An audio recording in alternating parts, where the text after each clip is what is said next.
红我今有就能想咱爸妈给事东波来养成着和我这年爸妈就那些事，可等看着忙不过的姐姐就是当着。ရှင်ကျေလာကြဆောစငရဘာမဆဒဟောမဟုံဘာဇရငရဘာမဆဒဟောမဟုံဘာဇရငရဘာမဆဒဟောမဟုံဘာဇရငရ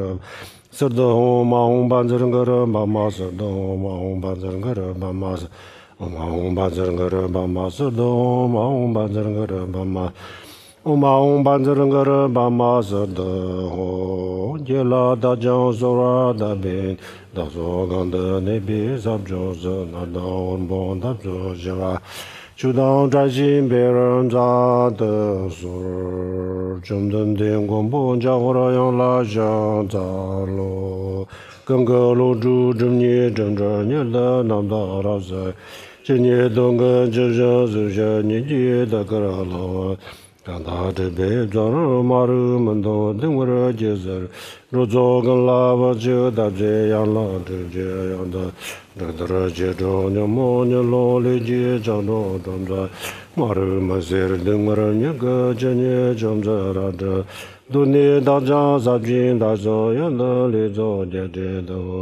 Jada Jada Jani Jandenda Munzirin Javarayan Lahanda Umara Bazanarda Umara Bazanarda Umara Bazanarda Umara Bazan Umara Bazanarda Umara Bazanarda Umara Bazanarda Umara Bazanarda Umara Bazanarda Umara Bazanarda Umara Bazanarda Umara Bazanarda Umara Bazanarda Umara Bazanarda Umara Bazanarda Umara Bazanarda Umara Bazanarda Umara Bazanarda Zidana Jijim Jiro Wazir Jidalo Dam Mambaraza Guadon Damju Jolu Doba Loju Binawa Jida Soro Jimbo Zudana Nimeja Zoni Mono Jimbo Abjad Pakara Dargam Zandu Shamodo Tumba Tuje Jala Shanzarlo 各位法师、各位道友，大家下午好。Good evening, everyone. 我们现在开始讲今天的课，然后听课之前，请大家发菩提心。We are going to begin with tonight's teaching now, and before we do so, everybody please make an aspiration of bodhicitta. 那么菩提心确实是非常非常的重要，所以呢，我们每一天听课的时候，凡是我们佛教的这个课，每一次都要提醒大家发菩提心，就是因为菩提心这是非常的重要。也就是说，如果没有菩提心，那我们没有办法学大乘佛法，所以我们经常要提醒大家发菩提心。Bodhicitta is very, very important, and so for this reason, at every teaching, at every Buddhist teaching, it's necessary to remind everyone about the importance of generating bodhicitta. The reason being that if we lack bodhicitta, if we are not able to generate bodhicitta, then we're not able to practice the Mahayana teachings. 菩提心，简单的说什么是菩提心？两个决定第一个决定就是我从现在起，我从现在开始，让天下所有的众生离苦得乐这是我要做这件事这个就是第一个决定虽然我们现在没有那么大的能力，我们不可能现在目前就能做到这件事情，但是这个没问题的，只要有这个决心只要有一个这么一个开始，这样子的话，那事情我们可以慢慢的，可以一步一步的去做。只要有这样子的决心，只要有这样子的一个开始，就已经很不错了。首先要这样子下决心。So putting it very simply, bodhicitta is made up of two commitments. The first of these is from this point onwards, beginning right now, I am going to work for the sake of all beings, to bring them happiness and to bring them freedom from suffering. It is this commitment or this resolve that forms the first part of bodhicitta. Even though where we currently are, we don't possess sufficient capacity to bring this about. However, just having the resolution is very good, and we can work on the rest of the project step by step. 第二个决定就是为了让天下所有的众生离苦得乐，为了达到这个目标，我要成佛。因为如果有一天我能够成佛的话，那就是我要让天下所有的众生离苦得乐啊，这件事情可以做到，能做得到。否则的话如果我不成佛的话，那永远都没有办法做到这件事情所以呢，我现在就要下定决心我要成佛。成佛的目的就是为了帮助更多的人这是第二个决定。这两个决定叫做菩提心。The second commitment or the second vow that makes up bodhicitta is the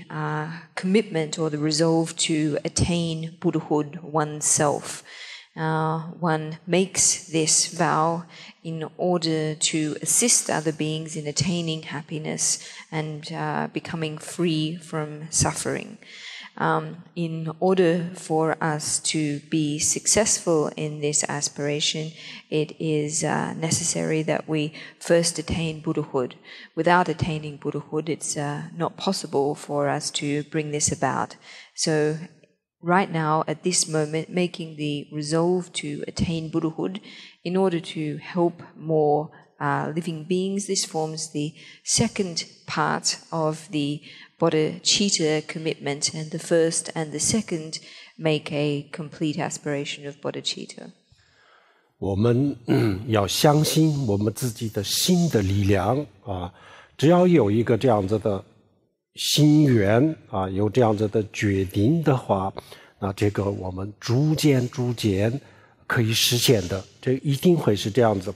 在现实生活当中，很多时候都是这样，在我们修心的学佛的过程当中也是这样子。只要有一个善的心愿有一个好的心愿，那么虽然是目前还没有实现这个心愿，但是也许10年8年甚至是更长的时间的时候，一定能做得到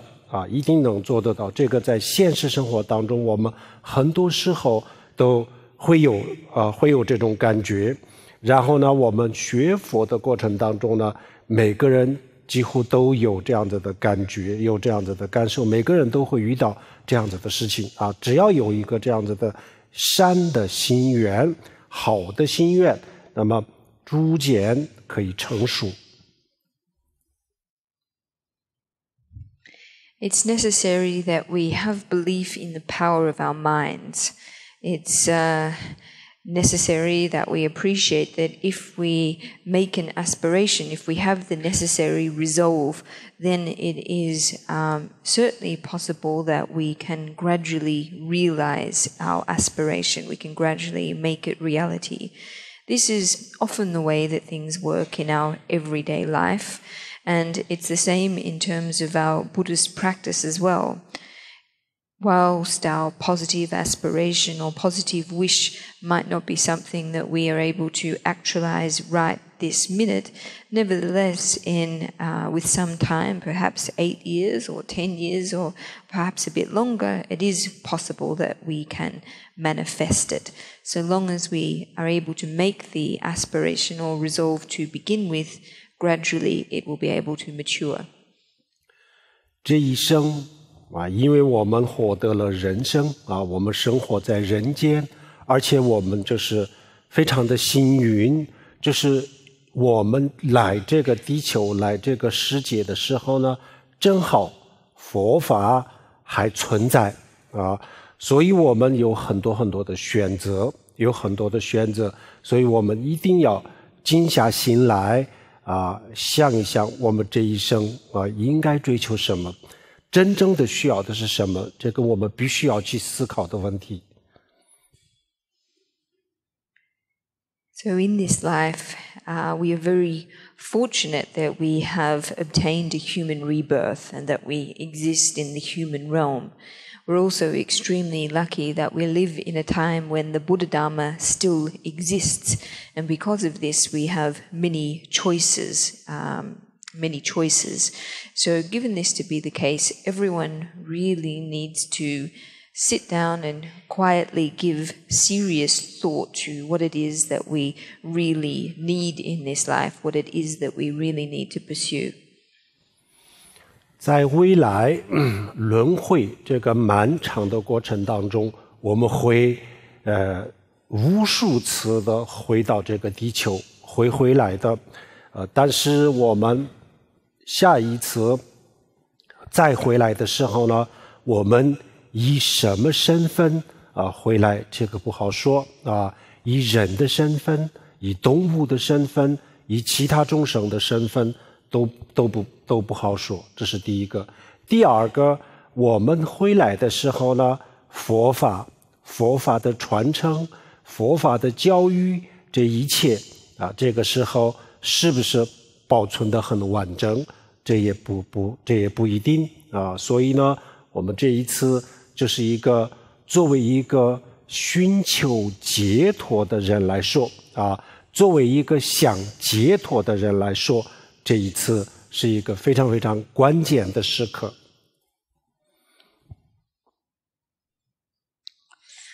In the long future, or the future that stretches ahead of us, it is sure that we will return countless times to this earth. However, it's not certain what capacity in which we will return to this earth, whether it will be in the form of a human or whether it will be in the form of an animal or another kind of being. So that's the first thing. And then the second thing is that it's uncertain whether or not we will be reborn in a time when the Buddhist teachings, the Buddha Dharma, will still exist in a complete and systematic way. So this current life, this current point where we exist, for someone seeking to attain liberation is an extremely critical juncture. 金钱权力、地位、名声，我们这些都可以去追求很多世间的人我们一般的人非常向往的、非常羡慕的东西这些都可以追求。但是呢，我们必须知道，这些即使是我们想得到的东西都得到了也只能就这么几十年甚至是更短的时间当中才可以用得上然后呢，时间一到这些都是所有的这些都会失效，会用不上。Money, power, status, reputation. It's fine if we seek these things that ordinary people usually envy a great deal. However, one thing we need to understand is that even if we are able to obtain everything that we want, we'll only be able to make use of it or enjoy it for several decades at the most. When our time is up, ultimately, none of these things are of any use to us at all. 如果我们修菩提心如果我们去修智慧、修慈悲心这样子的话这些我们走的时候是可以带走的这些精神上的这些东西它一定会跟着我们走的。除了这些以外我们刚才讲的名声、地位金钱这些东西都是我们带不走它不会跟着我们。唯一的能跟着我们走的，也就是说我们可以带走的，是我们通过自己的学习、自己的修心所获得的像出离心、菩提心，还有智慧这样子的东西，是我们可以带走的。Bodhicitta, wisdom, these are things that don't leave us when we depart this life. These are qualities that we cultivate in our mind are ultimately the only thing that we can take with us. Besides these things, money, power, status, reputation, etc., are ultimately things that we can't take with us. They can't follow us into our next lives. The only thing, again, that we can take with us are these things that we obtain through our study and our practice, things like renunciation, bodhicitta, and wisdom.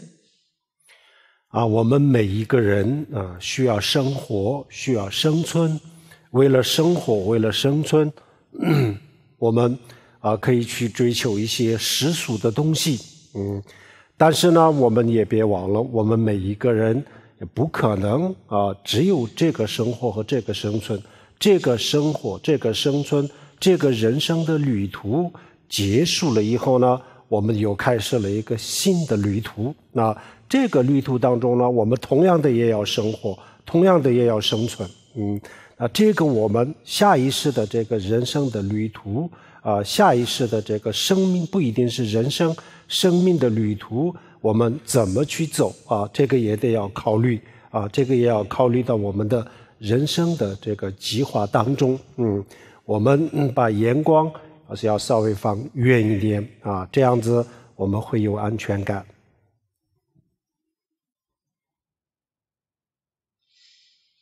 So everybody needs to survive, everyone needs to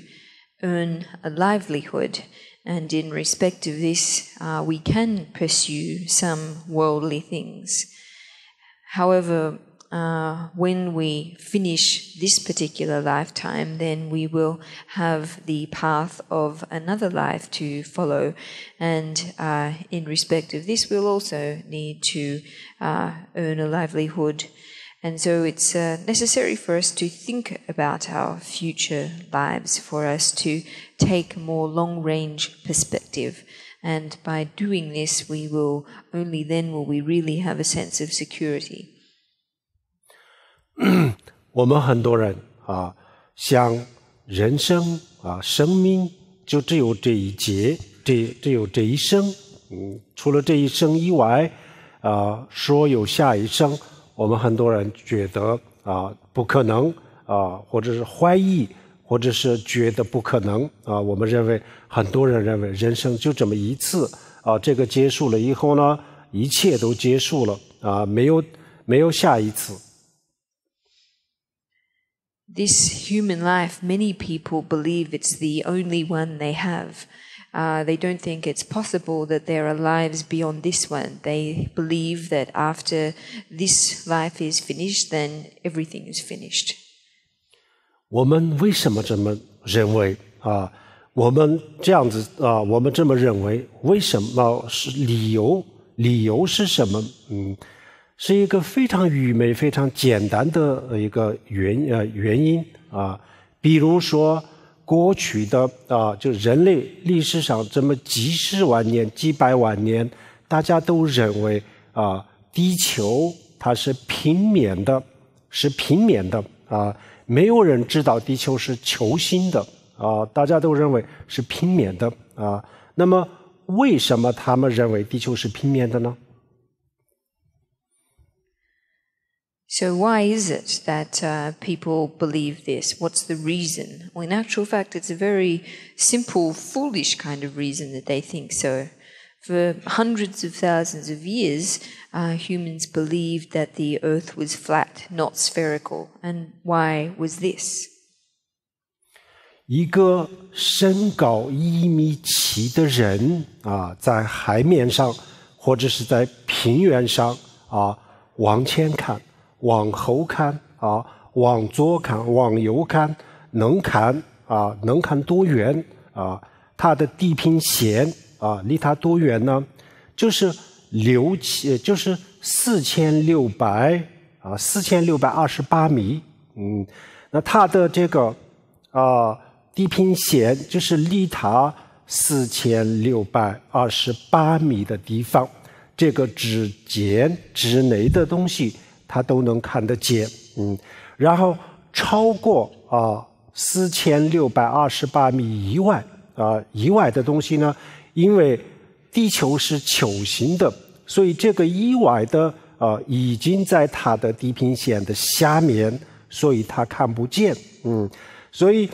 他看不见很远的地方，他只能看见4.6公里然后他往前看就看到这么一点，往后看这么一点，左右都是这样子那么他看到的这个范围当中的地是平面的，然后如果他走到这个4公里以外再看也是再往前看也是这样，往前看到4.6公里以外也是平面的然后他就认为地球是平面的，这个宇宙这个世界是平面的理由是什么呢？唯一的理由呢，就是他看到这一点是平面的其他的地方他没有看到，所以他认为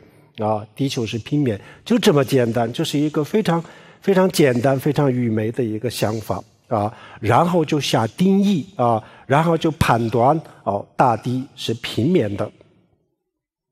So the reason that humans believed the earth was flat for such a long time was that a person of 1.7 meters of height standing at the edge of the ocean or standing on a plateau and looking in any direction around them, whether it be in front of them, behind them, or to the left and right,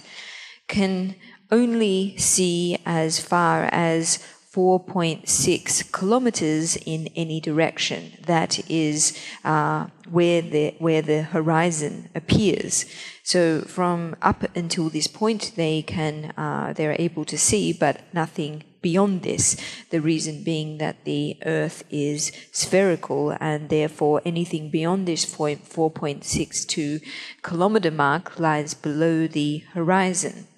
So as a result, any direction a human looks in, they are only able to see this far. And within this span, the Earth appears to be flat, and hence humans drew the conclusion that this was the case. The only reason we can see is that because they could not see anything beyond this point. And we can see that this very foolish, very simple logic was nevertheless the basis for them drawing the conclusion that the earth was flat. 同样的，我们一个人，比如说他能够活到100岁的时候就他到了中年的时候，比如说50岁的时候呢，他可以往后看到从小到现在就是50年，然后他往前看，他也可以看到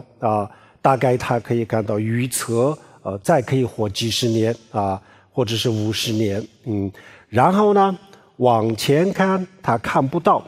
他这个50年以后100年以后是什么样子然后往后看自从他诞生到现在以外，这个50年以外再往前是什么样子他看不到就是因为他看不到，所以就是下定义所以就是这个判断然后就是说没有前面没有后面只有这一节其实这个跟我们刚才讲的这些错误这是最人类最原始的时候犯的一个错误人类的这个智慧不是很发达然后过去未来这些都不会思考的时候犯的一个这个错误这样子的错误，其实这个原因是非常非常简单的，所以我们光是凭一个这么简单的理由说认为我们没有后世没有前世，这个非常非常幼稚的想法。So in a similar way, we could say that a person who, let's say, lives for a period of 100 years At age 50, they're able to look back upon 50 years of existence from the time they were born to the moment they are now. Looking into the future, they're also able to project ahead approximately 50 years. However, beyond this 50 years in the future, they're not able to know, they're not able to see. Similarly, going backwards in time, they're not able to go beyond the time they were born. They're not able to see beyond this. So just because on account of their inability to see beyond beyond when they were born and presumably when they die, they conclude that there is nothing beyond this, nothing before this and nothing after this. They conclude that this life is the only one that we have. So we can see that this kind of conclusion is the same as the mistaken logic or the mistaken thoughts of primitive humans during times when human capacity for reasoning was very underdeveloped. So this conclusion drawn on such a simplistic kind of reasoning is in fact very childish. 所以我们就认为人的生命就只有这么几十年的这种想法，其实就是一个非常消极、非常悲观的一个人生观所以我们眼光要放远一点，所以我们也得要想一想我走的时候什么东西可以带走我下一世的时候呢，我这一世的什么东西可以帮助到我这些都我们应该去想的事情。So the idea that this human life of however many decades is the only one that we have is a very pessimistic, negative kind of thought. It's necessary that we cast our mind wider than this and project our idea of our lifetime in a more long-range manner and think about what it is that we can take with us when we pass from this life, what it is that will truly be of benefit to us when we do pass from this life. This is something that everyone should think about. 好，接下来我们讲今天的这个课的主题的内容主题的内容呢，就是怎么样远离烦恼。那我们每一个人在这个生活当中会产生很多很多的烦恼这个我们每一个人都会要面对的我们每一个人都不想有这个烦恼，我们每一个人希望自己的心里没有烦恼但是呢因缘具备的时候呢，然后这个烦恼是没有办法控制的，因为有因有缘产生烦恼的因和缘都具备的时候它的这些客观的因素都具备的时候，我们不想有烦恼也会有的那么这个时候呢，我们需要有一个方法如果没有这个方法，那么很痛苦的。所以我们今天就是学一下我们这个时候呢怎么去面对烦恼。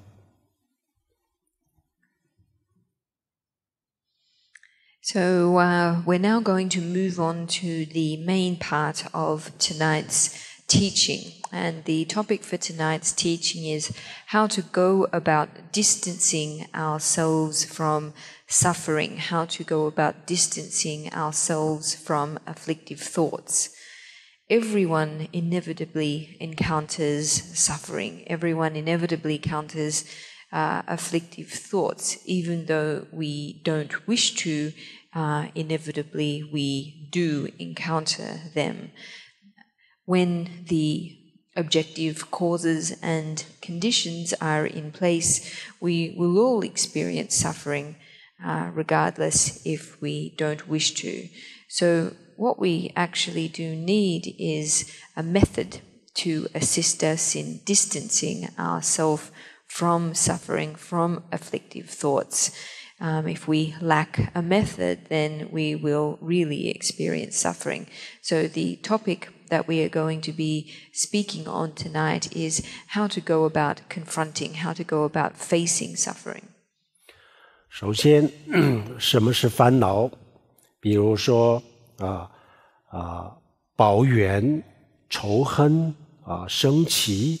贪婪嫉妒等等这些烦恼。还有就是让我们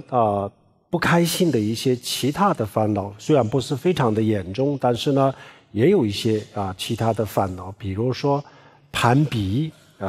还有生活当中产生的各种各样的压力等等这些都叫做烦恼任何一个情绪，可以这么说，任何一个情绪在我们的心里发生的时候，这个情绪让我特别的不开心让我们特别的不幸福不舒服这样子的情绪都叫做烦恼那这个烦恼在佛教里面呢分了很多很多类但是我们不需要这么复杂，这些都叫做烦恼。So what is affliction? What are afflictive thoughts and emotions? Well, they are things like feeling aggrieved, angry, hating, greedy, jealous, etc., as well as other types of thoughts and emotions that cause us to feel unhappy, such as competitiveness and other pressures that are life pressure. So we can say, in fact, that affliction is any kind of emotion or thought that makes us unhappy, that makes us uncomfortable. In Buddhism, we are able to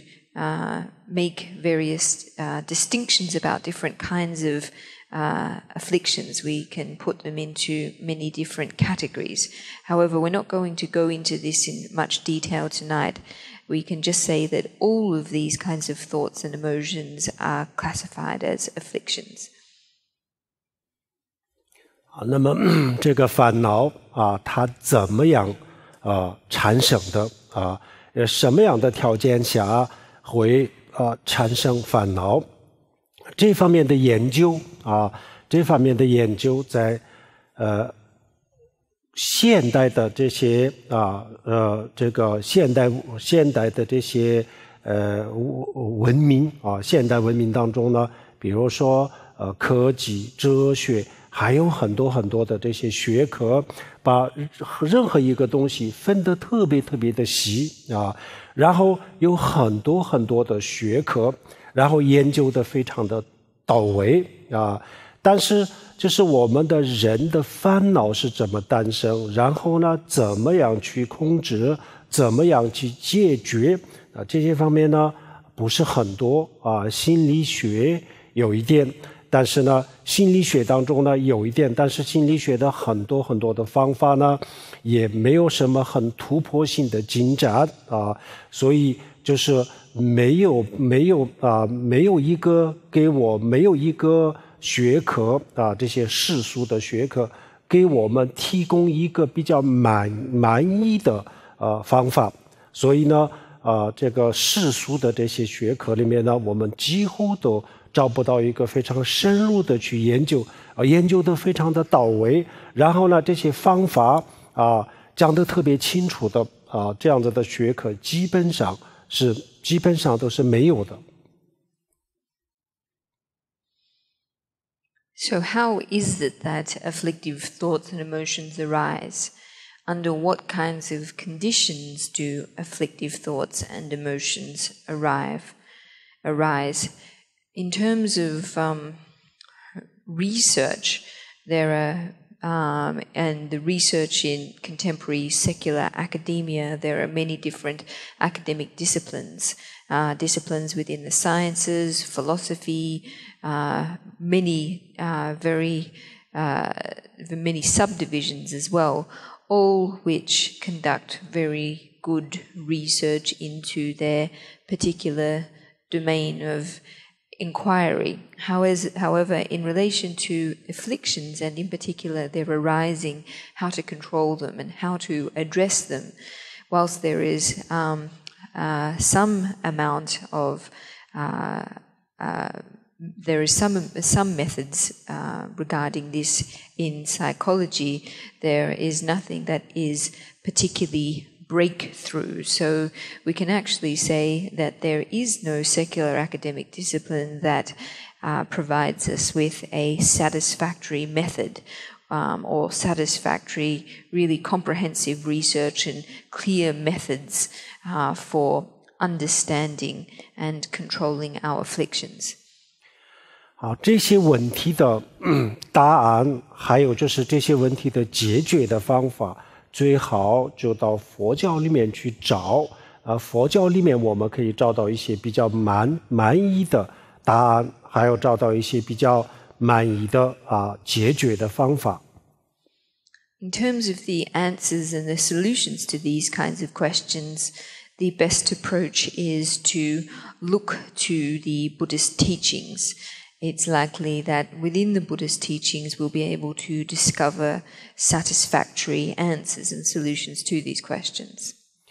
首先我们要知道烦恼是怎么产生的，它的因是什么，它的缘是什么。首先我们要了解这一点，否则的话没有办法去控制它。So the first thing that we need to understand in respect of afflictive thoughts and emotions is how is it that they arise? What are their causes? What are the conditions for their arising? Without understanding these things, then it's not possible for us to bring them under control. 任何一个烦恼的诞生就需要有3个条件。也就是说3个因缘。So for the arising of any afflictive thought or emotion, it's there are 3 conditions or 3 causes and conditions that underpin their arising. 首先第一个叫做烦恼的种子烦恼的种子，我们种粮食的时候的这个种子一样，主要的就是它那我们的烦恼的种子是什么？我们所有的普通的人，我们每一个人的心里深处就有各种各样的烦恼的这个种子。那么这些种子呢，就储存在我们的人的最基本的意识最稳定的这个意识这叫做阿赖耶识。就在这个我们的阿赖耶识当中呢，有很多很多的烦恼的种子，这个我们每一个人都会有的那么这个种子随时都有可能它会发芽、开花、结果都有可能。只要遇到其他的因缘外面的因缘、外在的因缘、内在的因缘，只要遇到其他的因缘的时候呢，这个种子就会发挥作用的。首先第一个是我们所有人都有这个烦恼的种子。So the first of these reasons is the seed of affliction. The seed of affliction. Here we talk of a seed just like a seed that we sow crops with. So deep within everyone's mind are seeds of affliction stored in our most stable level of consciousness, that is our alaya consciousness. In this level of consciousness, there are many seeds of affliction that may sprout and grow and flower at any potential time, so long as they come into contact with external causes and conditions. It is possible that they may sprout at any time. So the first thing we need to know about is this seed or seeds of affliction. 好，这个种子的存在，我们一般都是感觉不到的。我们所感觉到的这些烦恼，都是已经诞生了以后的烦恼那么种子呢还没有变成烦恼，这是一个烦恼的种子而已还没有变成一个烦恼。那我们平时感觉到的都是已经变成了烦恼的比较粗大的这些烦恼但是我们可以推理只要有一个这样子的果，那它一定会有一个它的因，它是从最细微的烦恼然后慢慢会发展出来的，所以我们就可以推理有一个它的种子，所以这个种子是平时我们感觉不到的，我们感觉到的都是它的结果。That these seeds exist in our minds is not something that we know about. What we experience is affliction after these seeds have already sprouted, have already arisen. Once these seeds of affliction have grown into afflictive thoughts and emotions of a relatively gross nature.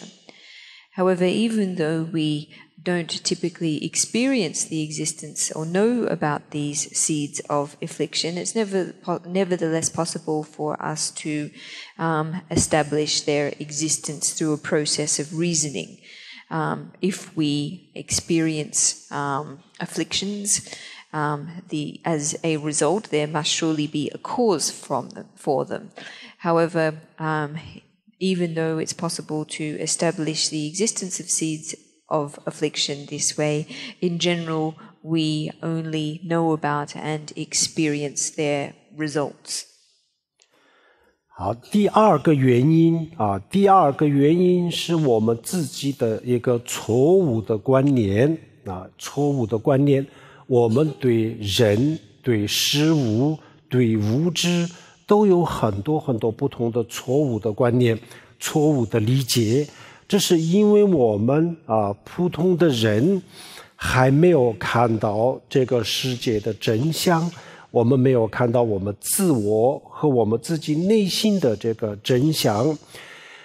因为我们还没有看到真相，所以我们有太多的这个错误的观念那么这个错误的观念就会导致烦恼如果我们没有这个错误的观念虽然我们的内心当中有一个很细微的种子的存在但是它不会发挥作用的。如果我们自己没有这个错误的观念，它不会产生的所以第二个原因是我们自己的错误的观念。The second factor for the arising of our afflictions is incorrect thinking. So by this we mean our mistaken understandings of humans, the material world. Ordinary human beings typically have mistaken understandings, distorted perceptions in relation to a great many things on account of not having yet experienced or seen the truth of reality. So this, on account of these, our mistaken thoughts and perceptions then give rise to afflictive thoughts and emotions. Without mistaken thinking or without incorrect thinking, even though we may possess the seeds of affliction in our minds, they nevertheless wouldn't be activated without the existence of incorrect thinking. So this is the second factor in the arising of afflictive thoughts and emotions. 好，第三个原因是外在的，不是内在的我们刚才讲的两个原因都是内在，跟我自己有关系。一个是我自己的内心当中的一个细微的烦恼，第二是我自己的一个错误的观念，都跟我自己有关系那么现在另外一个第三个原因呢跟我们没有关系，就是一个身外的东西一个身外的东西因为这个东西存在，这个物质这个事情的发生存在，然后让我们的内心当中产生了变化啊。那这个变化就是让我感到不舒服、不开心，所以就是变成了烦恼。那这外面的这个物质，如果它不在啊，外面的物质或者是外面的这个事情它不在，这个事物不在的话，那虽然是我有这个这个种子，还有这个错误的观念都有，但是因为我身边还没有发生这些外面的这些事情的时候呢，我这个时候不会有明显的烦恼。所以外面的这个事物有些时候我们去恨，有些时候去贪那么所恨的、所贪的这个事物，就是第三个原因。So the third factor in the arising of our afflictive thoughts and emotions is one that is external. It's not inside ourselves. The previous two factors were internal ones, connected to ourselves. The first being the seeds of affliction, very subtle forms of affliction that exist in our minds. The second being our mistaken or incorrect thinking. However, the third factor or third condition is one that is not connected to ourself. It's some kind of external object or external factor. And it's the occurrence of this or the existence of this that causes a change in our mind, that makes us unhappy, and then this leads to the arising of afflictive thoughts and emotions. Without this particular external object or external condition, even though we may possess the seeds of affliction and incorrect thinking as well, because if there were no external cause or object, then our afflictions wouldn't arise either. So having an external object or an external condition is the third factor. 其中这三个原因当中，这个错误的理解错误的理念，就很多时候起到很大的作用决定性的作用。所以我们要这个调整自己的心态这个是非常非常的关键。So of these three factors, the second one, incorrect thinking, often plays a decisive role in the arising of our afflictive thoughts and emotions. So adjusting our mental attitude is extremely important. 好，第一个，比如说我们举一个例子，比如说我们听到别人说我的时候，说我的坏话的时候或者是说的稍微更加严重一点的时候呢，然后我们特别的生气我们会认为他侮辱我的人格他瞧不起我，鄙视我然后等等等等然后就特别特别的生气特别生气。我们的很多的这个嗔恨的这个烦恼嗔恨性的烦恼里面呢，一大部分就是这个原因有人说我的坏话然后就这样子的时候呢，我们特别的不高兴那么我们这个时候呢，我们静下来去观察一下怎么样说我了怎么样说了我的坏话，他怎么样侮辱我的人格我们去分析一下整个的这个过程我认为这是他说我坏话他侮辱我的人格我认为是这样子的这个事情的过程，我们先去分析一下是真的是侮辱我了，还是我自己的错误的理解我们首先要分析一下。那么第一个这个说话的这个人说我坏话的这个人，首先就震动了一下他的声带然后震动了以后呢，然后他的这个嘴巴的边上的这个空气里面呢，就产生了有一个叫做压力波空气压力波然后这个空气压力波通过空气就传到我的耳朵里面，然后它就震动了一下我的耳膜啊，整个的事情的过程就是这样子，仅此而已，没有任何东西。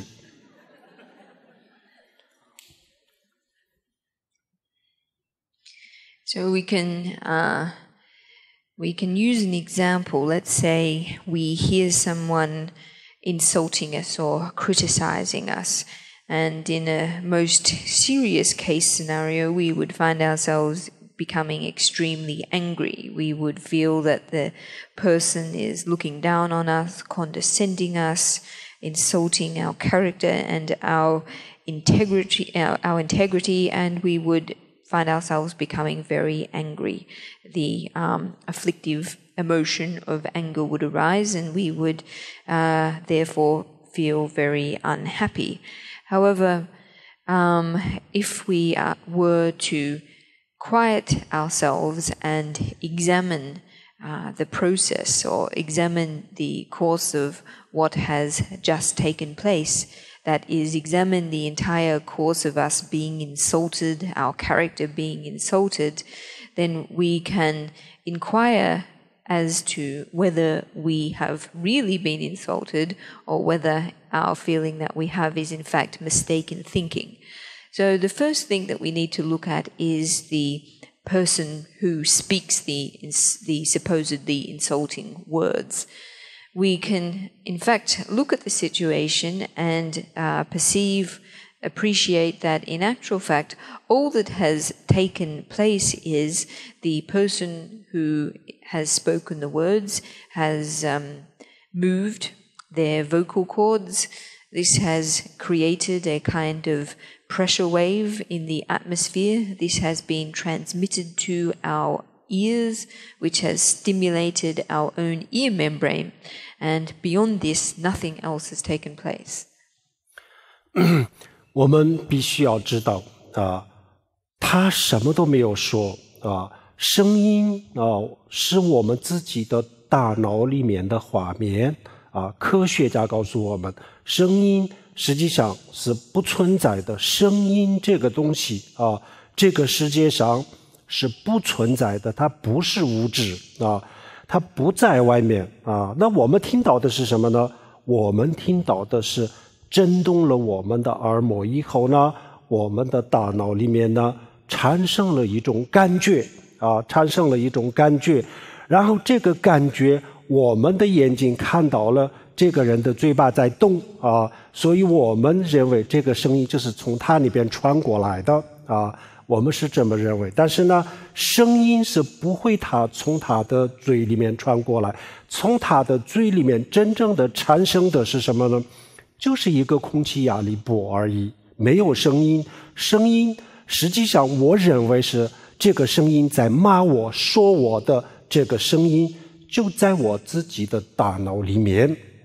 我们把我自己的大脑里面跟外面的东西错误的理解，把它们混合在一起。我认为因为他的嘴巴在动，我这边有一个感觉，所以我认为这是他说的其实根本就不是。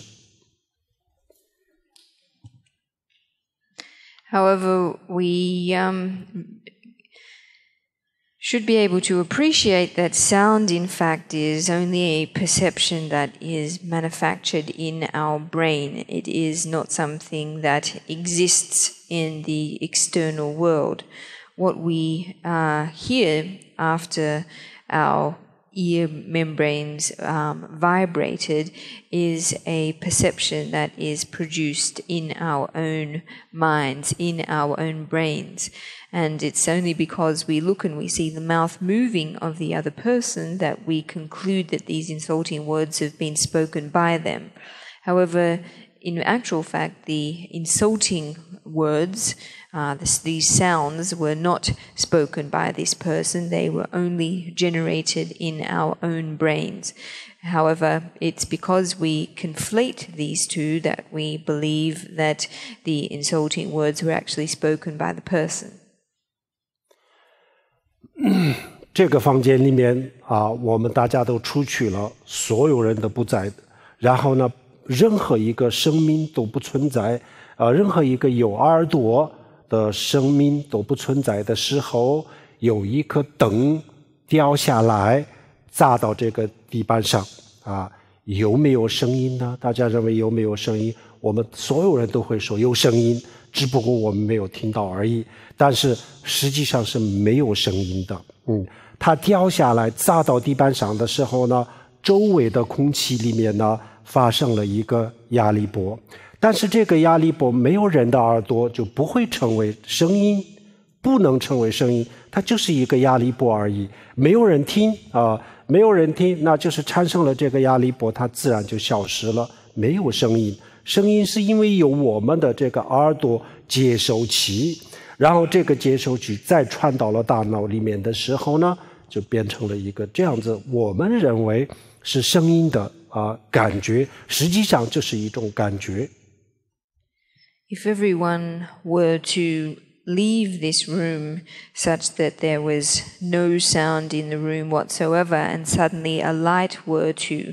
crash down onto the ground, would it make a sound? Well, most people would say, yes, of course it did, it's just that we didn't hear it. In actual fact, however, no, it would make no sound at all. The only thing that would be produced is a pressure wave. If there were no ear to hear it, then there wouldn't be a sound. The pressure wave would simply disappear back into nothingness. So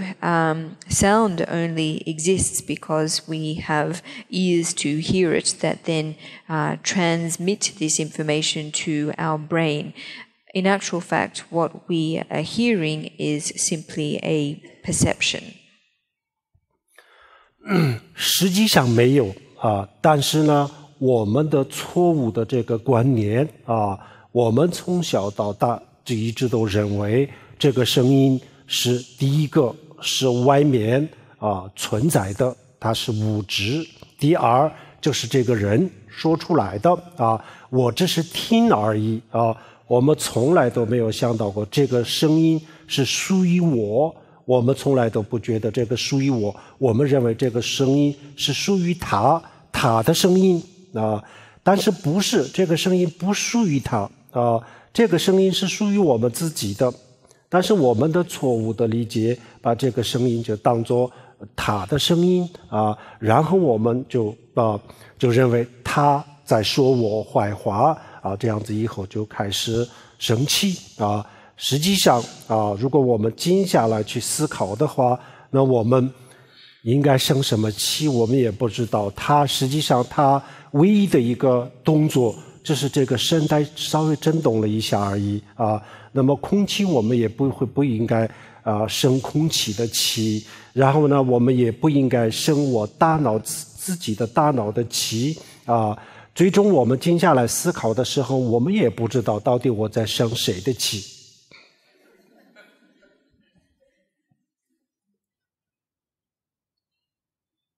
So this sound doesn't really exist. However, it is on account of our incorrect thinking or our mistaken perception that we believe it to exist, and that we believe the sound to have been spoken by the person supposedly insulting us. We've never been accustomed to thinking that in actual fact this sound belongs to ourselves, that we've been accustomed to thinking that the sound belongs to other people. Actually, it does belong to ourselves, but it's on account of our mistaken thinking that we regard it confusedly as belonging to others. So when others, when we feel that others are therefore speaking insulting words, we become angry. If we're able to think about this quietly, however, we will be able to see that the only action that took place was the vibration of another's vocal cords, and that beyond this, there wasn't anything else. We shouldn't feel angry towards the air. We really shouldn't feel angry towards our brain. So in the end, when we think of it this way, we end up really not knowing who or what we should be angry with. 这样子烦恼就是这样子产生的。那产生了以后呢，我们现在要这个需要的就是怎么去控制怎么去面对这个烦恼不管是错误的理解也好，什么也好，反正我们心里经常都有烦恼这是事实那我们怎么样去面对我们今天给大家介绍3个不同的方法。In any case, our afflictive thoughts and emotions have already arisen. So what we need to look at is how we go about controlling them, how we go about facing them. Regardless of whether the reason for their arising was mistaken perception or thinking or otherwise, the fact is we have afflictive thoughts and emotions. This is the reality, and so therefore what I'd like to go on now is with talking about 3 different approaches for dealing with afflictive thoughts and emotions. 好，第一个方法很简单的当我们的心里就是产生了一个烦恼的时候，比如说嗔恨心我们恨一个人的时候，特别恨的时候或者是我们贪一个东西的时候，特别的贪婪的时候这样子的时候，平时我们把这个烦恼当作自己的一部分来看这个时候我们还不懂得这个烦恼和自我分离我们不懂得分离，就是我们站在这个烦恼的角度去看然后呢不断的去思考，因为这个人对我怎么样不好，这个人说我的坏话，这个人侮辱我，这个人就是不公平的对待我等等这个时候呢我们一直都站在这个烦恼的角度去思考，也就是说这个思考这个烦恼就当作我自己的一部分这个时候实际上我们根本就不懂得把烦恼和自我分开来看，我们把它就混在一起，然后以我的角度去思考，或者是以烦恼的角度去思考，然后呢越思考越想，这个烦恼就越大，越来越大，最后就是控制不了。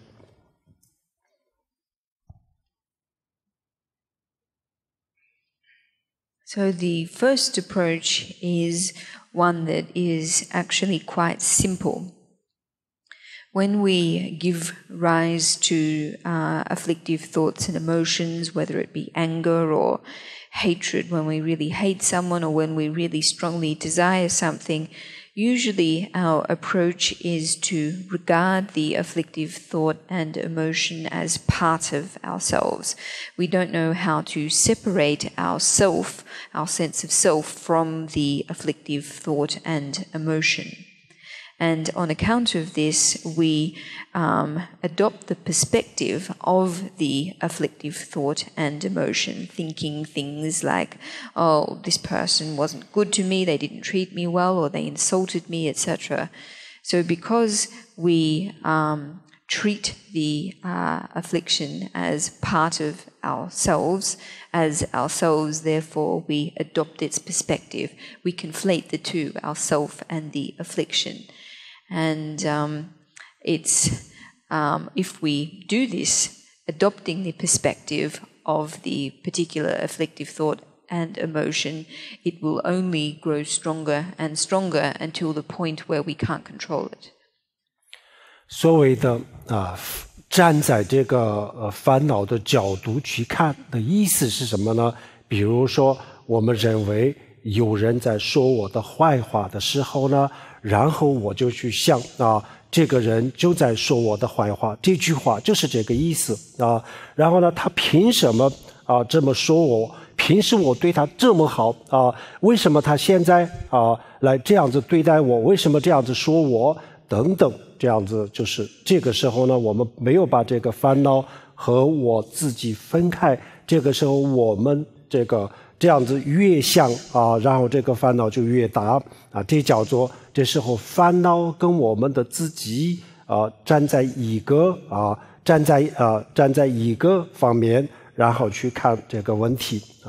那这样子我们没有办法控制烦恼。站在烦恼的角度，站在烦恼的立场去看问题。那这样子，我们把自我和烦恼就当作一个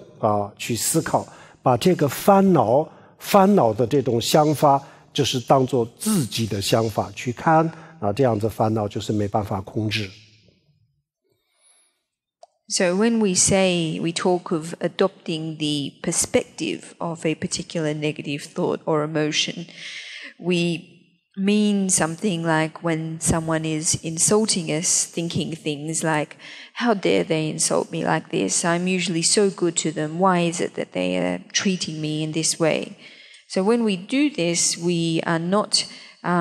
separating the negative thought and emotion from our self. And the more that we think like this, the more that we stick to the perspective of the negative thought or emotion, it just grows bigger and stronger. Ultimately, if we continue to do this, to adopt the perspective of the negative thought and emotion, to look at the situation from its perspective, then we are not able to separate our ego or our self from the negative thought or emotion. And doing this, it's not possible to control it. 好，这个时候我们的方法是什么呢？我们把这个烦恼比如说我认为他在说我的坏话的这种观念这种想法要把这种想法分离出来不要站在他的角度去看问题，我自己和把这个烦恼就分离了以后呢，我站在我的角度去看这个烦恼是对还是错我站在我的角度，我们站在我们自己的角度、自己的立场再去分析一下这个烦恼。这个烦恼他说他发现有人在说他的坏话那这个是对还是错他这种想法是对的还是错的现在我把这个想法就是从我自我当中分离出来，然后我就在这个地方站在这我去分析它它这是对和错它这个是有道理还是没有道理，这样子观察的时候呢，然后我会发现这个时候呢，我们可以比较理智可以比较理性的去思考原来没有人说他的坏话，实际上就是别人的喉咙的声带稍微震动了一下而已，然后他就把这个看得那么严重，实际上没有发生，什么也没有发生，实际上这个是没有道理的，只要你放下你这种错误的理解，所有事情都是没有发生所有事情的发生它的来源是你自己的这种错误的观念，有了这种错误的观念以后呢，然后就把别人的声带稍微的震动，你就把它看成那么的严重实际上这个不是这样，这个时候呢，我们就可以比较理智这时候我们可以去判断错和不错，错和对和错平时我们根本很盲目的根本就不会去想我这个是错和对，然后呢就我跟这个烦恼站在一个方面站在一个方向去看这个事情这样子是没办法控制。现在我的立场和这个烦恼错误的立场分开，我去分析这个烦恼它对和错，这样子的时候呢，我们比较容易发现这个烦恼实际上这个仇恨是没有根据的没有道理的，这样子发现了以后呢，我可以把它慢慢的降下来。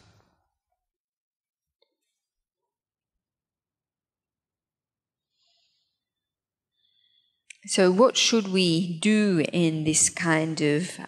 situation? Well, what we need to do with the particular negative thought or emotion,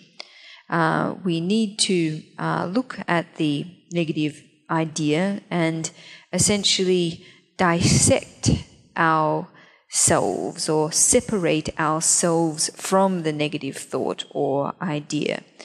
So in doing this, under our normal approach, we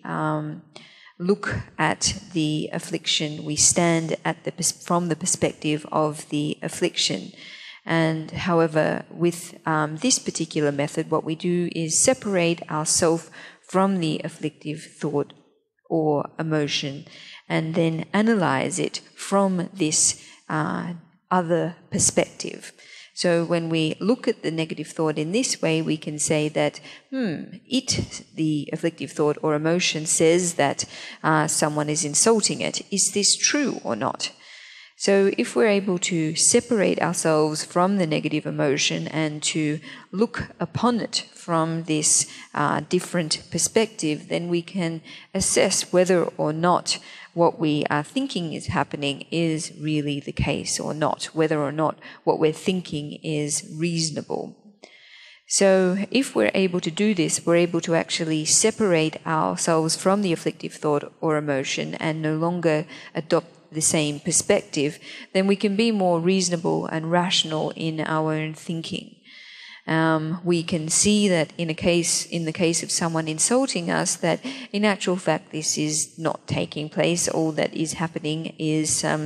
vocal cords are vibrating, and it's on account of my mistaken perception and mistaken thinking that I have blown it out of all proportion. In actual fact, it was just a very small thing, and yet I have made a very big deal out of it.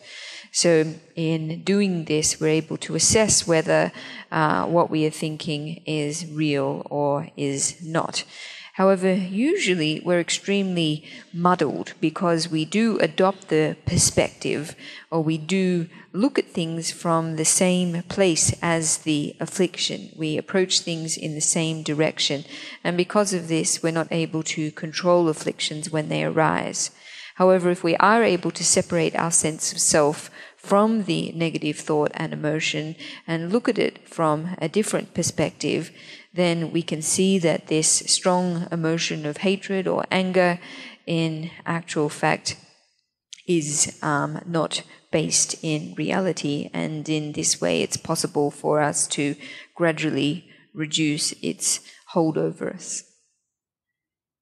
就是我们遇到烦恼的时候就是一个很大的问题是什么呢？就是我们不愿意就是把烦恼跟我分开我们不愿意。实际上这个道理是知道的我现在这个状态是烦恼跟我站在一个立场去看问题，那这样子我没有办法控制。实际上我就是不想控制的。很多时候我们特别生气的时候呢，实际上我们知道有一个方法是可以解决的但是就是不想用这个方法，我就是要生气很多时候都是这样子但是如果这个时候呢稍微要理智一点，稍微这个时候我们把这个烦恼分开去思考一下不要跟烦恼站在一个立场，这样子是很容易。这个时候这个烦恼它失去了我们自我的支持，我们的支持现在我们已经不支持这个烦恼但是在现实生活当中我们特别喜欢支持它，我们就要生气我就觉得他说我的坏话我就要生气这个习惯是非常非常严重的，所以我们这个时候知道有方法，但是不想用但是我们要养成一个习惯的话，解决这个问题就是生气的时候呢生气会生气的但是仇恨生气和仇恨是不一样的。生气就是最早的2分钟3分钟这样子的这个生气特别冒火这个叫做生气嗔恨心。然后仇恨就不一样，仇恨就是要坚持持续2年5年10年这样子的很长很长时间的叫做仇恨然后仇恨后面就有抱怨抱怨后面就有各种各样的不愉快的事情。所以我们都是反复啊，所以我们的这个一开始的时候就控制下来这个嗔恨是很不容易的啊。但是不要让它坚持，不要让它持续啊，这个我们能做得到。但是我们很多时候就不想做啊，不想做啊，这个我们只要养成一种习惯啊，我们生气的时候或者是贪婪的时候呢啊。开始的时候有这个是一个我们的心灵的反应啊，普通的人都有。一开始不要让他生气，这个难啊，有一定比较高的境界才可以。但是当它发生了以后呢，我们就把它分离出来啊，分离出来以后呢，然后再去控制。我们不再支持它啊，我的自我，我有自己的立场。然后呢，我不跟他站在一个立场啊，然后把它分离了以后呢，我们把它分离出去了以后呢，他就失去了他的力量，失去了他的力量，失去了我们对他的这个支持，我们的自我的对他的支持，实际上就是他的生命力啊。那现在分出去以后呢，他没有生命力，所以他就不能持续很久啊，这是一个非常好的方法，这是我们今天要给大家介绍的第一个方法。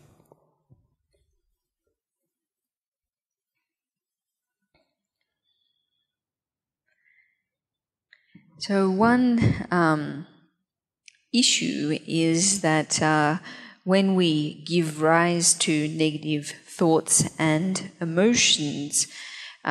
we are not willing to separate ourselves from the negative thought and emotion. We're not willing to bring it in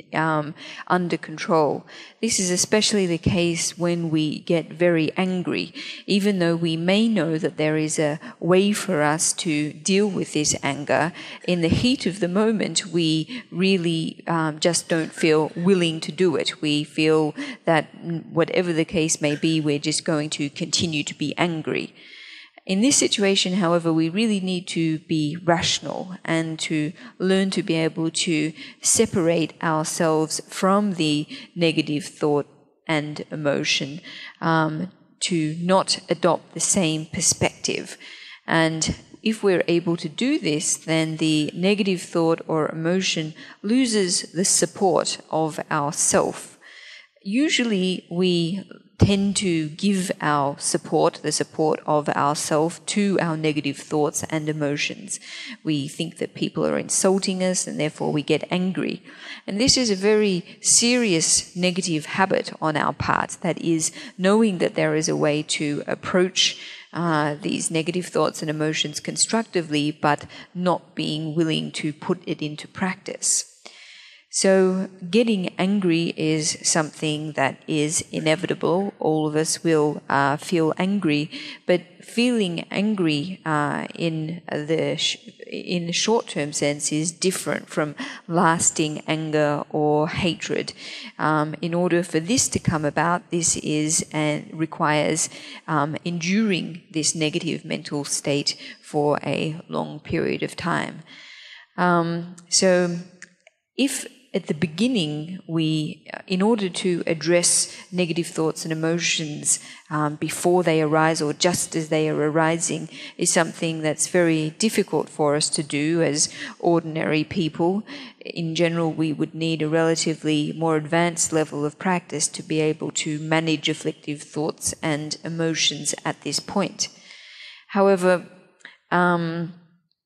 what we can do is approach the negative thoughts and emotions after they have arisen. And as soon as they arisen, we need to practice the ability to be able to separate ourselves from them, to no longer give them our support, to no longer adopt the same position as the afflictive thought and emotion. And in so doing, they will lose the support of ourself and lose their life force in the process. And if this is the case, they won't be able to exist for a very long time. So this approach is the first method that we're looking at for dealing with negative thoughts and emotions. 好，然后第二个方法呢，当我们有烦恼的时候，比如说有嗔恨心，有这个贪婪有嫉妒这样子的烦恼有很严重的烦恼的时候呢，然后我们要想到就是这个时候我们以慈悲心来这个面对烦恼。So the second method that we are going to look at is one where we approach or deal with negative thoughts and emotions such as hatred, desire, jealousy, etc. with compassion. 以慈悲心怎么样面对烦恼呢？当我们生气的时候，生气烦恼的时候，然后我们要想到我这样子的烦恼就不是我一个人，此时此刻这个地球上或者是更多的除了地球以外的天下有很多的众生就像我一样生嗔恨心此时此刻正在生气嗔恨心，然后就产生这个贪婪、嫉妒傲慢等等，有很多这样子的人这个不仅仅是我，很多人都是这样子那我们大家都是一样，这烦恼是不能有的，烦恼对我们的这个破坏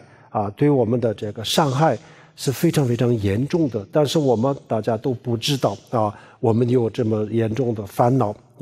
那么这样子的话呢，现在我愿意因为我的这个烦恼我现在发心愿，以我的这个烦恼能够代替天下所有众生的烦恼天下所有众生的烦恼我一个人来承担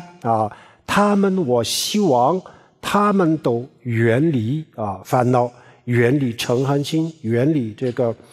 贪婪，就我一个人有这个烦恼那这样子把所有众生的烦恼就是自己来承担，然后我们也可以观想把所有众生的烦恼就融在我自己的心中所有人、所有的动物、所有生命的贪嗔痴，然后就是所有的压力，所有的这个焦虑全部就融在我的心里然后我一个人来代替，希望他们都远离痛苦，这样子远离烦恼这样子发愿这样子以慈悲心来对待烦恼，这也是一个非常好的一个积累福报的方法，同时也是一个控制烦恼的方法。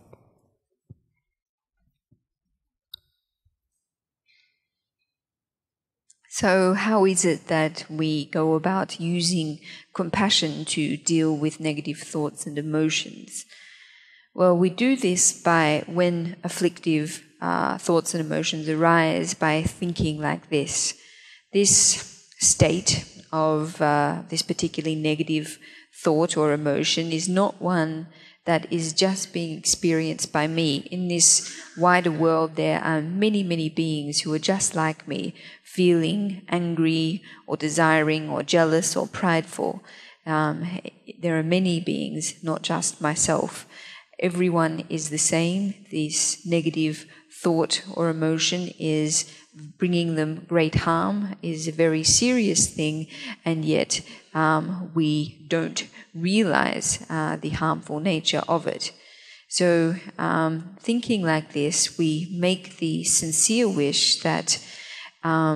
in experiencing this negative thought and emotion, that we can take on the negative mental states of all other beings in their place, in their stead, and in so doing that they may be free from negative thoughts and emotions.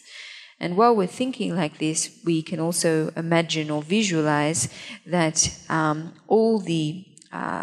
afflictions the 3 poisons, stress, anxiety, etc., of other living beings, humans and animal, fill our own heart. And as they fill our own heart, we aspire, we wish very strongly to take on their suffering in their place so that they may be free of it. And if we're able to practice like this, this is a very good way to, very fine way to accumulate merit, and it's also a very effective way to control our negative thoughts and emotions.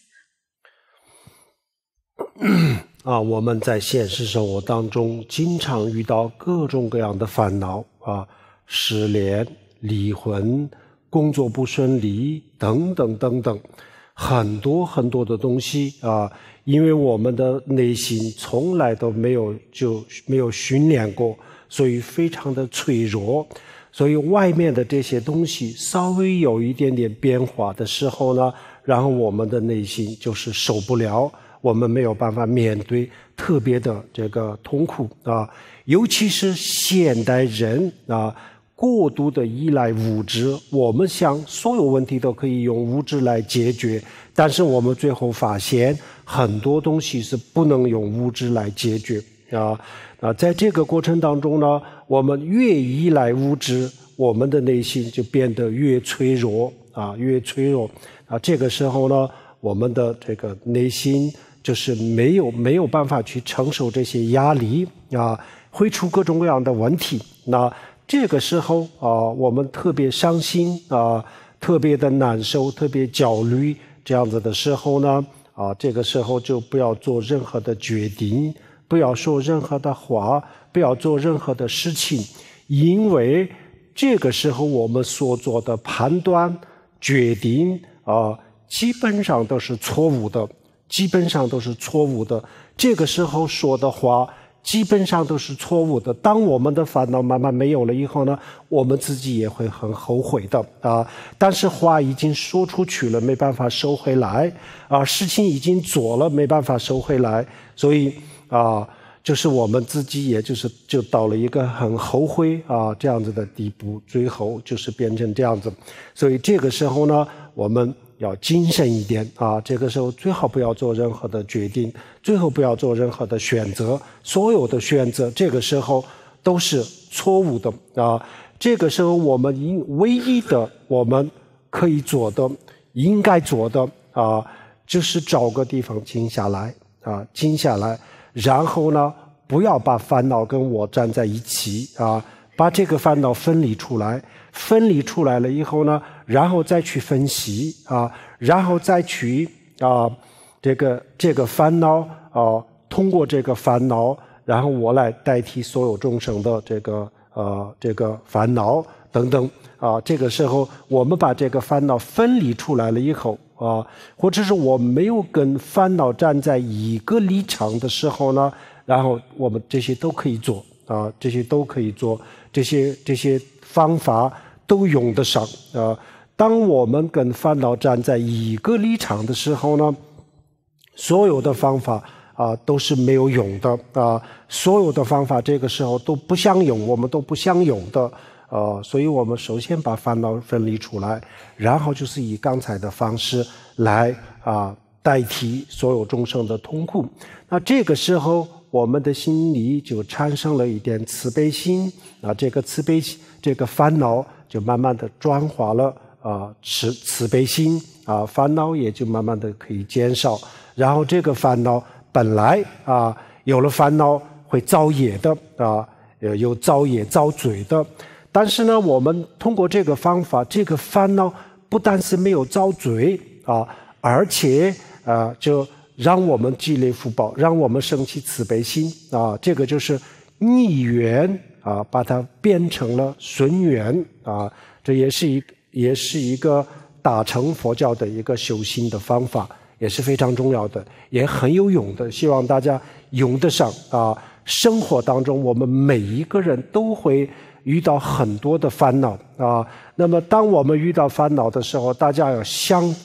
想到这个方法要想到这个方法，这个时候我们静下来，如果不想有这个烦恼如果不想这个烦恼对我带来什么伤害，那就不要做任何决定，不要说话，先静下来去用这个方法，很快就可以结束，很快就可以解决。In our lives, we encounter all different kinds of suffering. Suffering stemming from our problematic love relationships, divorce, work problems, etc. And because we typically are not trained, our minds are in a weak state. And so as soon as there is some minor change in our external circumstances, we find ourselves feeling out of control, not being able to deal with the situation at hand. This is especially the case when we rely excessively on material things as solutions. The more we do this, the more our inner minds become weaker, and we find ourselves not able to cope with pressures, and then this leads to serious problems. So the best thing to do is, when we feel very unhappy or very sad or very worried, is to, in the moment, first not act. Don't take any action of any kind at all. The reason being that any kind of decision or judgment that is made in this kind of moment is almost always going to be mistaken. It's almost always going to be incorrect. And afterwards we will find ourselves feeling regretful. However, after we have already spoken words, after we've already taken actions, there's nothing that we can do about it, and we will naturally feel regretful about what we've done. So in this kind of situation, we need to take care. For the time being, we shouldn't make any decisions or any choices, because they will all be mistaken. The only thing for us to do is to calm down, and, as we just mentioned, to separate ourselves, to distance ourselves from the negative thought or emotion. And when we are not standing together, when we are not standing at the same point as the afflictive thought or emotion, then we are able to apply other methods for dealing with it, such as a compassion approach, where we take on the afflictions of other beings in their state. However, when we're still standing, or we're adopting the same perspective as the negative thought or emotion, then we'll not be willing to make the most of any of these methods. So they won't be effective. What we really need to do is first separate ourselves from the negative thought or emotion, and then we can apply the compassion-based approach that we just mentioned. Usually when we give rise to afflictive thoughts and emotions, this leads us to then accumulate negative karma. However, with this approach, not only do we not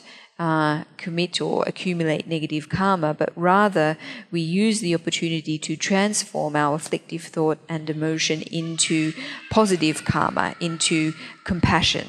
And so in actual fact, this approach is an important Mahayana method of practice. It's extremely useful. And it is one that we can and should apply in our everyday life. So the most important thing is that we first calm ourselves down in the heat of the moment. 我们现在这个抑郁症、焦虑症等等这些精神上的疾病越来越多。全世界就像流行感冒一样非常非常的严重，然后每年全球有100万人去自杀，然后自杀未遂的也是有自杀的行为，但是没有成功的，估计也有2000万人每年。那么这些绝大多数都是因为我们生活当中有各种各样的焦虑、各种各样的痛苦，然后内心当中的这些痛苦解决不了了以后呢，最后大家都去选择一个这样子的路，极端的路啊。这个世界上对任何一个生命，对任何一个人，对任何一个生命来说，没有一个比自己的生命更可贵的东西更珍贵的东西但是呢，人就是走投无路的时候呢，最后就会选择这样子的路这样子，这是非常非常的这是一个人类的悲哀。那这个时候我们需要的就是通常我们觉得我们需要物质当然是需要的，这个并不是说不需要但是我们需要的不仅仅是物质，还有其他的精神上的很多东西我们也需要。如果失去了这些精神上的东西然后我们精神上没有幸福感物质越多，但是这个物质不给我们带来幸福然后我们的伦理道德的下滑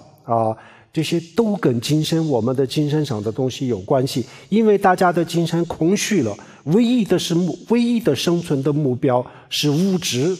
然后物质最后又不能给我们带来这个满足感，这样子的时候呢，人不知道要追求什么然后就是伦理道德没有一个准则最后就是变成这个生活就是最后就是变成很多人这个生活过不下去，就选择这样子的路所以我们不管是学佛不学佛，幸福不幸福这些方法每一个人都是可以用的。我觉得每一个人都需要这些方法，甚至有些时候呢，这些方法比物质更重要很多选择这样子的路，这样子的这个极端的路的人，他们并不缺乏物质不是因为缺乏物质选择这样子的路。人缺乏物质的时候很少去选择这样子的路。为什么呢？人缺乏物质的时候呢，人的心里总是有一个希望，所以他觉得只要我努力，我有一天一定会很幸福的，所以我的前途应该是光明的，所以他就是有一个奋斗的目标。他一般不太容易去选择这样子的路但是物质，我们发现物质不能给我们带来什么这样子的时候呢，然后就精神极度的空虚然后很多人觉得活得没有意义，活得很无聊这样子的时候呢，然后我们看不到我们的生存的价值、人生的价值生命的价值在这个时候就很容易走这样子的路所以我们非常的需要这些佛教里面的这些方法解决心理问题的方法。Right now, anxiety, depression, and other mental illnesses are increasing all over the world, almost like the influenza in their proportions. Every year, 1 million people commit suicide, and probably 20 million people attempt unsuccessfully to commit suicide. And the reason that this is the case is because anxiety and suffering are not able to be solved, and therefore the people in question elect these very extreme approaches. For everyone in the world, for every single being, there is nothing that is more precious than their own life. However, when humans find themselves at a dead end with nowhere else to go, they will make these kinds of extreme choices, and this is very much a human tragedy. Usually we think that we need material things, and of course we do need material things, but we need other things as well. And when we are without them, we will not feel happy, irrespective of how much material affluence we might have. So this is, in fact, our moral and ethical decline in society is connected with this preoccupation with material things. If they are our only desire, then when we fail, when we discover that in actual fact they are not able to satisfy us, then we wind up not knowing what it is that we should pursue. So whether or not we are Buddhist, whether or not we are happy or unhappy, the methods that we're talking about are ones that everybody is in need of, that everyone can apply. And these methods are sometimes often more important than material things or material means of addressing problems. People generally who lack material things in their life don't take these extreme paths. Whilst they're in a state of material lack, there is still some goal for them to work towards. There's still some belief that once they attain the various material things that they will feel happy. However, once we discover that in actual fact material things are not able to bring us happiness, then we become empty, we feel that life is meaningless, and we can't see the value in our human existences at all. And so we fall into these rather extreme approaches. So given this to be the situation, Buddhist methods for approaching negative thoughts and emotions and dealing with them are very much needed. 好，最后一个就是第三个方法啊。第三个方法呢，我们一般的人啊，也就是说还没有证悟空性的人啊，用这个方法啊，那就一般的烦恼上面可以用得上啊。但是很强大的烦恼，如果我们用这个方法去控制，就有一点难度。但是如果是一个证悟了空性的人，那最好的方法就是这个方法啊，最有用的方法也就是这个方法啊。那这个方法是什么样子呢？我们现在就是不去想其他的，不是用慈悲心，这些都不用啊。然后呢，我们就直接的去看直接去看我现在的这个烦恼它的状态，就是我们的心里产生了一个烦恼的时候我们会有一个不同的感受，然后就会有一个情绪，就这两个我们的意识当中呢产生了一个这个情绪，然后这个情绪发展到一定的时候呢，首先让我们的意识当中就会产生一个不幸福的甚至是痛苦的感受，然后这个感受在发展的时候呢，让我们的身体上也会有反应身体也不舒服，但是一般的情况下烦恼就一般不一定是发展到这么严重的地步，所以一般烦恼产生的时候呢，我们可以直接去观察也不是观察，直接去感受他的行动通过这个方法来控制。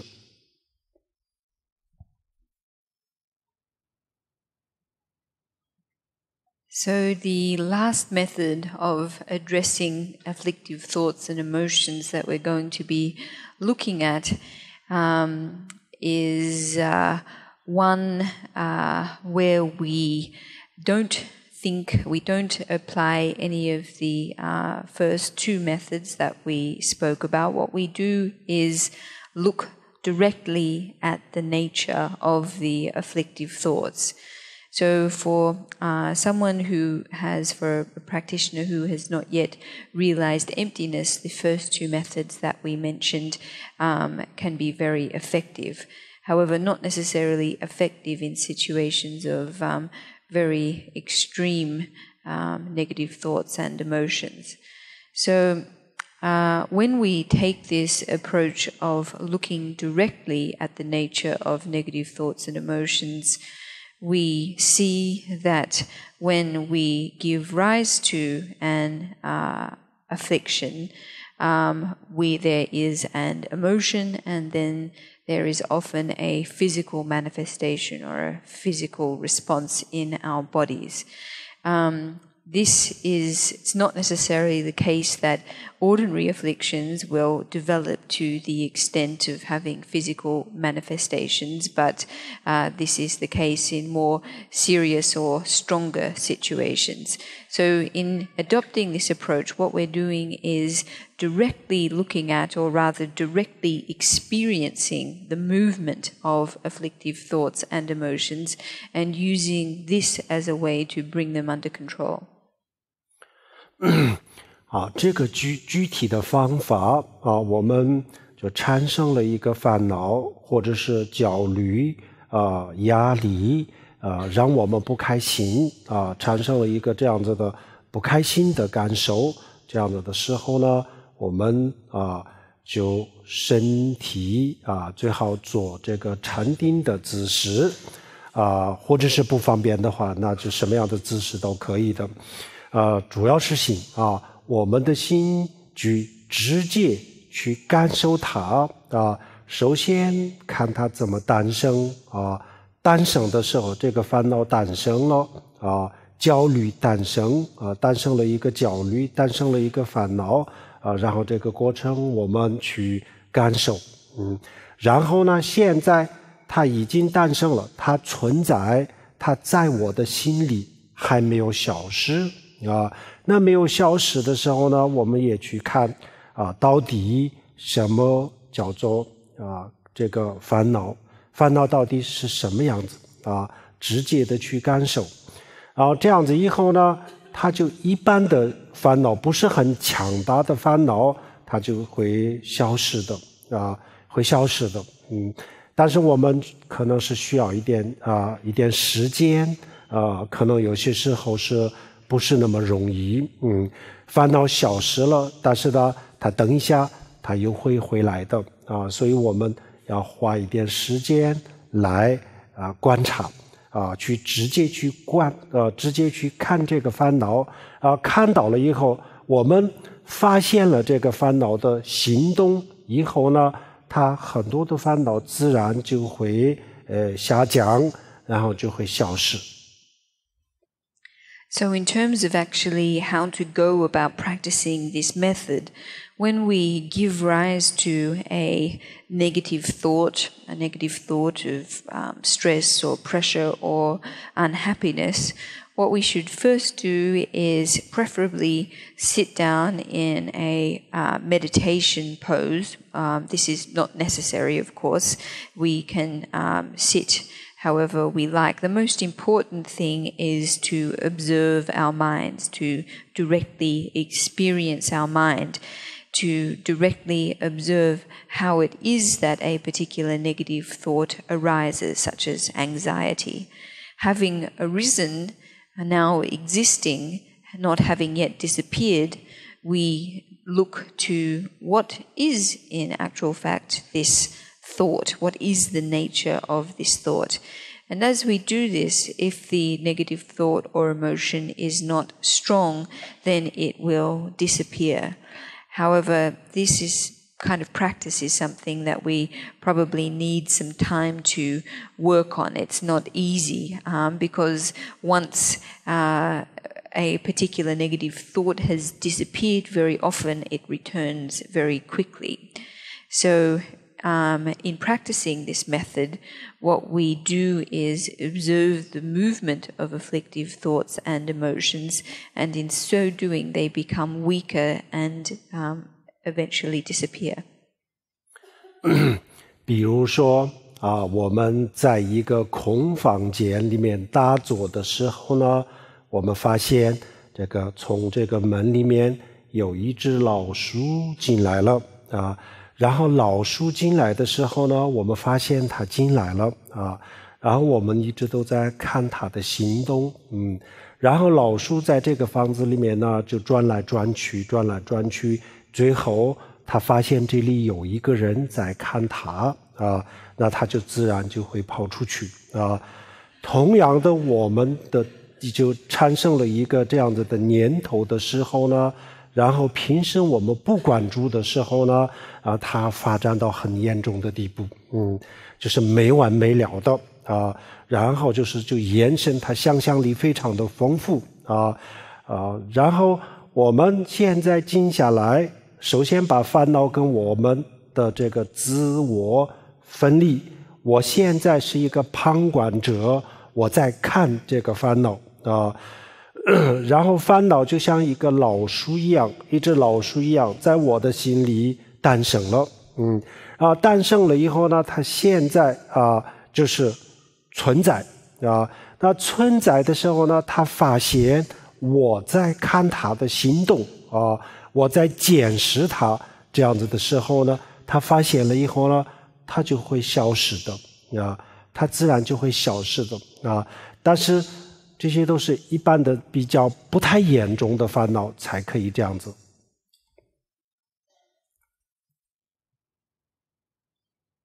So we can use the example of an empty room that we are meditating inside. If a mouse enters the room, then we watch its movement. We watch it scurry back and forth. When the mouse discovers that we are watching it, however, naturally it runs away. And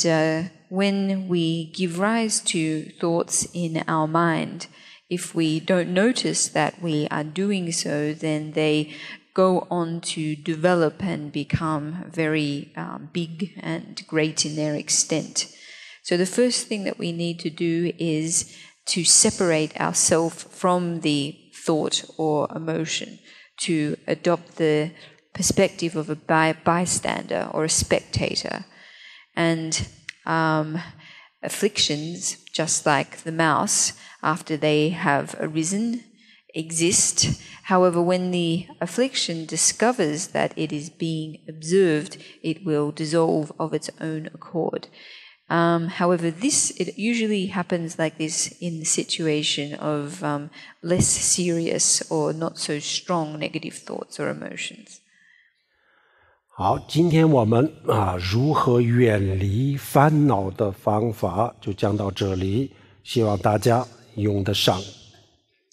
So this brings to an end our teaching on how to distance ourselves from negative thoughts and emotions. I hope the methods that we have discussed everyone can put into practice. 好，我们现在最后做回向我们这一次3天的讲法，这个功德分享给天下所有的众生。我们希望天下所有众生以我们的功德能让他们健康长寿，然后很快就能够超越生死轮回以这样子的心愿回向。So we're going to end now with a dedication of our merit,